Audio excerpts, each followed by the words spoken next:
ہم بستری سے انکار پر طلاق ہو جاتی ہے؟ امام شافعی رحمۃ اللہ علیہ نے فرمایا، بیوی شوہر سے کہنے لگی، او جہنمی پیچھے ہٹو، آج میرا ہم بستری کا کوئی موڈ نہیں ہے۔ یہ سن کر شوہر غصے میں آ گیا اور کہنے لگا کہ اگر میں جہنمی ہوں تو پھر ٹھیک ہے، تم کو بھی طلاق ہے۔ بسم اللہ الرحمن الرحیم۔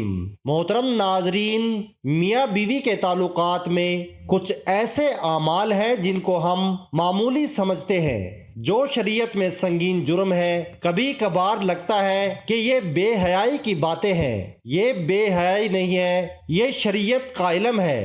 ہاں، اگر ہم اس طرح کی باتیں اپنی خواہش کے مطابق کریں تو یہ بے حیائی ہے۔ پہلا گناہ جس کو میاں بیوی کے تعلقات میں معمولی سمجھا جاتا ہے وہ یہ ہے کہ بیوی کا اپنے شوہر کو ہم بستری سے انکار کرنا، اپنے شوہر کو اپنے نزدیک آنے سے انکار کرنا۔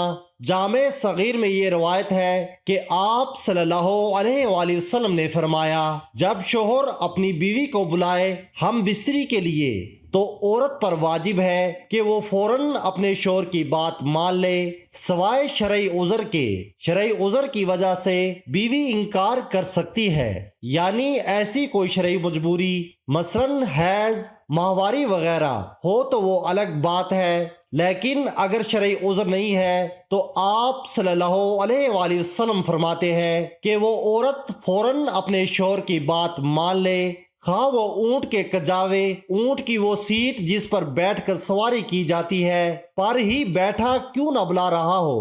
دوسری روایت صحیح بخاری کی ہے، آپ صلی اللہ علیہ وآلہ وسلم نے فرمایا، جب شوہر اپنی بیوی کو ہم بستری کے لیے بلائے اور بیوی انکار کر دے اور شوہر اپنی بیوی سے ناراضگی کی حالت میں سو جائے تو جب تک وہ ناراضگی کی حالت میں سوتا رہے گا فرشتے بیوی پر لعنت بھیجتے رہیں گے۔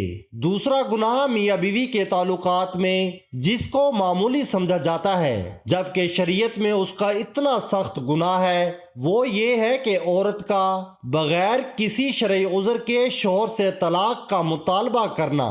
صحیح جامع صغیر کی روایت ہے، آپ صلی اللہ علیہ وآلہ وسلم نے فرمایا، بغیر عذر کے خلا لینے والیاں اور اپنے شوہر سے چھٹکارا حاصل کرنے والیاں، گھر اجاڑنے والیاں، یہ اس امت کے منافق ہیں۔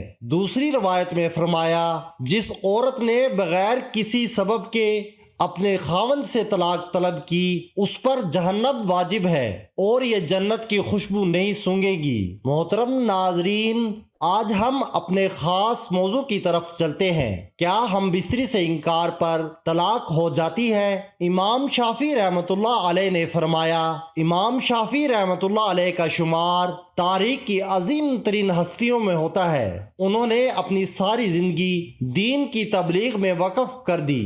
چنانچہ ان کے دور کا واقعہ ہے کہ کسی علاقے میں ایک گورنر رہتا تھا۔ ایک رات کی بات ہے کہ گورنر بستر پر اپنی بیوی کے ساتھ اپنے گھر میں تنہائی کی حالت میں تھا۔ شوہر بہت اچھے موڈ میں تھا مگر بیوی کسی بات کو لے کر اس سے ناراض تھی۔ شوہر جتنا اپنی بیوی سے پیار اور محبت کی باتیں کرتا، بیوی اتنا ہی اس سے چڑتی اور اس سے بدتمیزی سے پیش آتی تھی۔ جب شوہر نے بہت زیادہ محبت کا اظہار کیا اور بیوی سے ہم بستری کرنے لگا تو بیوی کا دماغ اس وقت اور گرم ہو گیا تھا اور وہ آگے سے کہنے لگی کہ او جہنمی پیچھے ہٹو، ہاتھ مت لگاؤ۔ مجھے جب عورت نے اپنے شوہر کو جہنمی کہا تو اسے بھی غصہ آ گیا۔ آخر وہ بھی مرد تھا، اس نے سوچا کہ کیسے میری بیوی نے مجھے ہم بستری سے منع کر دیا۔ اس نے کہا کہ اچھا، اگر میں جہنمی ہوں تو پھر تجھے بھی میری طرف سے طلاق ہے۔ جب رات گزر گئی اور صبح ہو گئی تب دونوں کا دماغ ٹھنڈا ہو گیا تو عورت کو اپنی غلطی کا احساس ہوا کہ یہ میں نے کیا کر دیا۔ میں اپنے شوہر سے ناراض تھی لیکن مجھے اسے جہنمی نہیں کہنا چاہیے تھا۔ اب وہ اپنے شوہر سے پوچھنے لگی کہ جی کیا مجھے طلاق ہو گئی؟ اس نے کہا پتہ نہیں، یہ بات ایک شرط کے طور پر تھی کہ اگر میں جہنمی ہوں تو پھر تجھے میری طرف سے طلاق ہے۔ لہٰذا مجھے کسی عالم دین سے پوچھنا ہوگا کہ اب اس مسئلے کا حل کیا ہے۔ علماء کہنے لگے کہ اس بات کا حل اب ہم تو نہیں دے سکتے، اس لیے کہ کون اس بات کی گارنٹی دے کہ مرنے کے بعد آپ جہنمی ہوں گے یا نہیں؟ آخر اس دنیا میں اس بات کا فیصلہ کون کر سکتا ہے؟ یہ تو قیامت کے دن اللہ تعالیٰ ہی فیصلہ کریں گے۔ لہٰذا یہ بات جنت میں آگ کی طرح پھیل گئی۔ سینکڑوں علماء کرام سے اس مسئلے کا حل پوچھا گیا مگر کوئی مفتی اس کا جواب نہیں دے سکا۔ اب گورنر بہت پریشان ہو گیا۔ وہ بھی اپنی خوبصورت بیوی کو طلاق نہیں دینا چاہتا تھا، بیوی بھی اپنے شوہر سے طلاق نہیں چاہتی تھی۔